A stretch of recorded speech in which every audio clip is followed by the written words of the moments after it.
Media में ये संदेश नहीं जाना चाहिए कि भारत स्वयं ऐसे विषयों पर बटा हुआ है। जब विपक्ष अपनी राजनीति करने के चक्कर में इस तरीके की बातें या बयानबाजी करता है, ये कतई उचित नहीं। आज जिस तरीके से ये घटना घटी है, इसकी जितनी निंदा की जाए उतना कम है। पर जरूरी है ऐसे में पूरा देश एकजुट होकर आतंकवाद राजनीति में ही आना है। मैं लंबे समय तक अपने आप को केंद्र की राजनीति में मैं नहीं देखता हूँ। बिहार फर्स्ट, बिहारी फर्स्ट की सोच के साथ मैं आगे बढ़ा हूँ, तो आना मुझे वापस अपने राज्य ही है, बिहार ही है।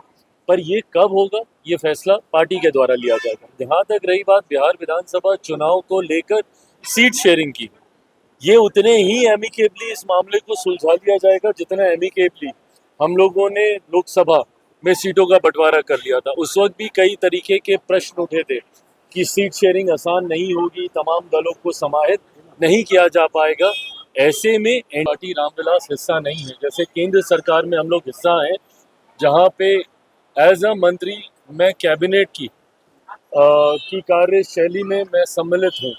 पर ठीक उसके विपरीत बिहार में, क्योंकि हमारे पास वो संख्या बल भी नहीं है, तो ऐसे में बिहार सरकार का हम लोग समर्थन जरूर करते हैं, पर हम लोग बिहार सरकार का हिस्सा नहीं है। पर हाँ, उस समर्थन के दौरान भी हम लोगों ने इस बात को पनोरमा ग्रुप, जो सोचता है वो करता है। आपके अपने सपनों का आशियाना।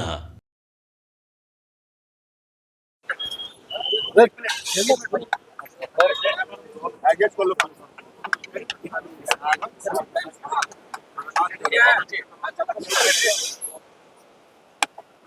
पहलगाम को लेकर के जिस तरीके से अपोजिशन अलग अलग तरह के बयान दे रहा है, एक तरफ साथ भी दे रहा है और दूसरी तरफ उसकी टिप्पणी भी कर रहा है। सर कह रहे हैं सीतारामैया जंग की जरूरत नहीं है पाकिस्तान से, इस तरह की बातें सामने आ रही है। ये गलत है। जब देश के ऊपर इस तरीके का हमला हो, ऐसे में जरूरी है कि पूरा भारत उसके खिलाफ एकजुट दिखे, और इसमें विपक्ष की भी एक बहुत अहम भूमिका है।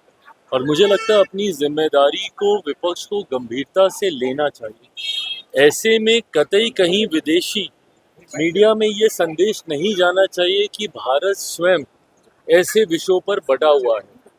जब विपक्ष अपनी राजनीति करने के चक्कर में इस तरीके की बातें या बयानबाजी करता है, ये कतई उचित नहीं।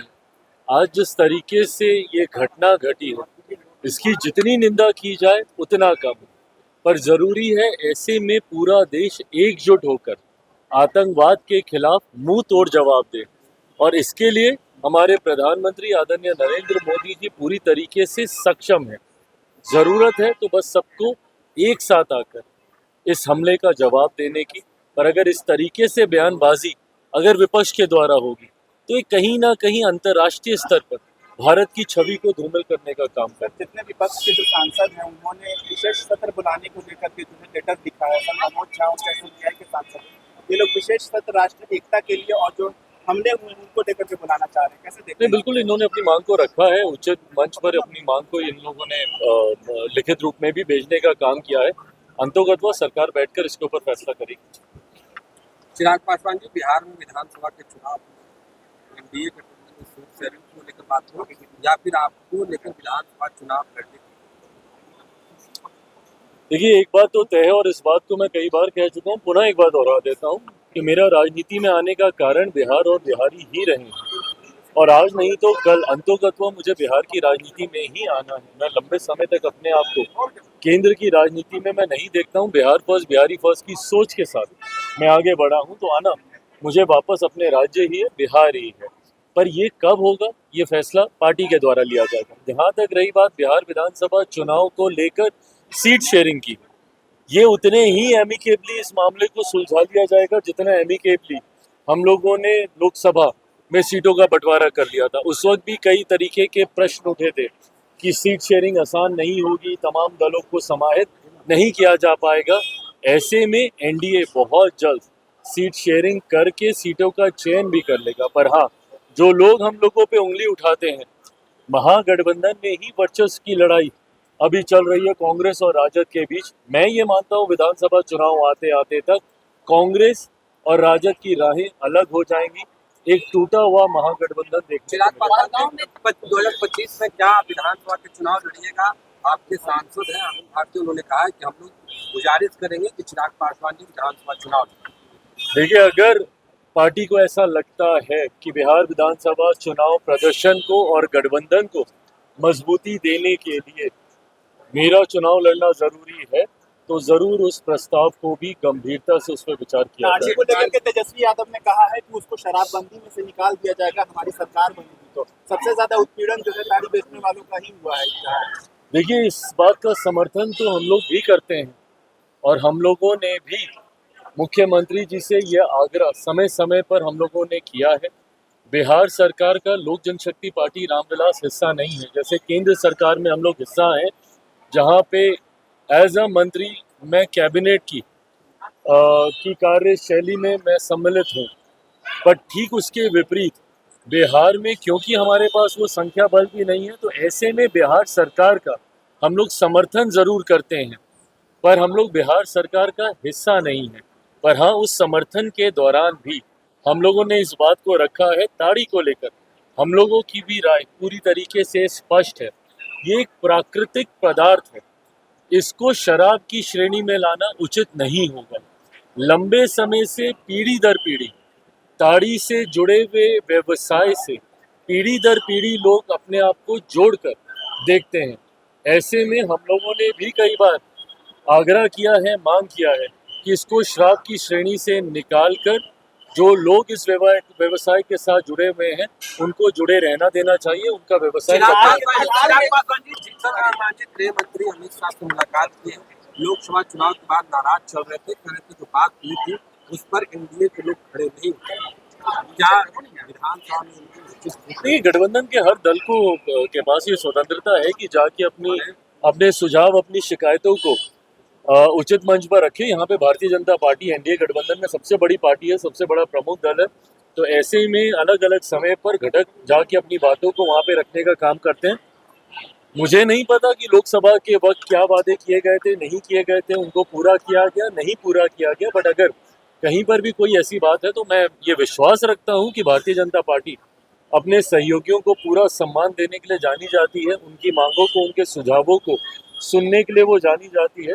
तो अगर कोई भी ऐसी बात होगी, तो मांझी जी की आज मुलाकात हुई है माननीय गृह मंत्री से, तो उन्होंने अपनी बातों को रखा होगा और उन्हें संतोषजनक जवाब मिला। आतंकी हमले में सुरक्षा में चूक मानते हैं आप या आप नहीं? देखिए, ये पूरी तरीके से जांच का विषय है कि कहाँ पे क्या चूक हुई है। क्या कोई इंटेलिजेंस फेलियर है या कहीं पे कोई ऐसी जानकारी जो आपके पास थी उसके बावजूद उसको साझा नहीं किया गया है। जो भी है, ये जांच का विषय है। पर जांच के साथ साथ आज की तारीख में जो देशवासी जिस चीज़ का इंतज़ार कर रहे हैं कि एक कड़ी कार्रवाई हो, हर एक खून की गिरी हुई बूंद का बदला लिया जाए पाकिस्तान, आतंकी और उनके आकाओं से, उस दिशा में सरकार जल्द हमारे प्रधानमंत्री नरेंद्र मोदी जी के नेतृत्व में कदम उठाएगी, ये मैं जरूर विश्वास दिलाता हूं। काम कर रहा था। हमने जो बनाया है वो सबने है माना। ई होम्स पैनोरामा में हो आपका भी आशियाना। और फाइनली हमने 2021 में इस प्रोजेक्ट को लॉन्च किया। बहुत लोग अप्रिशिएट कर रहे हैं कि पूर्णिया जैसे शहर में, बिहार के, एक तो बिहार की बात करें उसमें भी पूर्णिया जैसे छोटे जगह में इस तरह का लाइफस्टाइल देना, ये सुन के हम लोगों को बहुत अच्छा लगता है। ई होम्स में हमने कुछ और भी किया है, जैसे हम जिस जगह में रह रहे हैं हमारे फैमिली सिक्योर हो, उनको सिक्योरिटी का ध्यान में रखा है। आपकी सुविधा और सुरक्षा आपके लिए खास है, ये आपका विश्वास है। इसमें आर्टिफिशियल इंटेलिजेंस का 7 लेयर सिक्योरिटी का हमने इस्तेमाल किया है। लस ग्रीन कैंपस को बनाया है। यदि हमारा बाउंड्री वाल है तो वो वर्टिकल गार्डन है। ये जितनी भी फैसिलिटी होता है एक इंटरनेशनल टाउनशिप में ई होम्स है, ये हम लोग विश्वास नहीं कर पा रहे हैं। जो भी हमारे मित्र, दोस्त या जो भी हमारे बाहर के बाहर आते हैं, तो हम लोगों को बहुत अच्छा सुनने को मिलता है और बहुत अच्छा क्रेडिट मिल रहा है। वो सारा हमने सिर्फ एक बिल्डिंग नहीं बनाया, हमने एक बहुत अच्छा लाइफस्टाइल दिया ई होम्स में, और मेरा एक सपना था जिसको मैं आज फुलफिल होते हुए देख पा रहा हूँ। ये आपका आवास है। ई होम्स पैनोरामा में अब आपका निवास है। E homes panorama, luxurious lifestyle redefined.